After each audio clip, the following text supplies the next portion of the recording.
अस्सलाम वालेकुम नाजरीन, आप देख रहे हैं स्क्वायर न्यूज़। मैं हूं आपकी होस्ट पर अहमद। 12 बजे की हेडलाइंस में खुश आमदीद।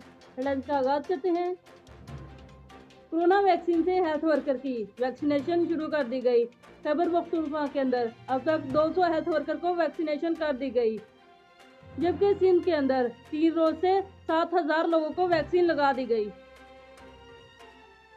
कोरोना ने मजीद 34 अफराद की जानें ले ली। 1200 नए केसेस भी रिपोर्ट हो चुके हैं, जबकि मुस्बत केसेस की शरह 3.9 तक रही।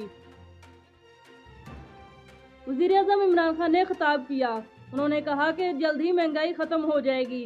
जैसे जैसे माशी हालत बेहतर होती है, महंगाई भी कम हो जाएगी, लेकिन अवाम को थोड़ा सा सब्र करना होगा। कल मुजफ्फराबाद के अंदर PTM के इत्तेहादियों की जलसा हुआ। मौलाना फजलुर रहमान ने भी खिताब किया। मरियम नवाज और बिलावल भुट्टो ने भी खिताब किया। इस जलसे की क़यादत मौलाना फजलुर रहमान ने की। बिलावल भुट्टो ने इमरान खान पर तनकीद कर दी।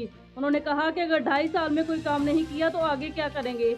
अभी आप 2.5 साल तक हुकूमत को ही समझ रहे हैं, तो ये सादे काम करने में कितनी देर लगाएंगे।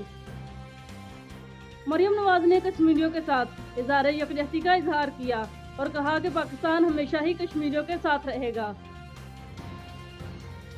Army chief general Qamar Javed Bajwa ने भी कश्मीरियों को खराजे तहसीन पेश किया।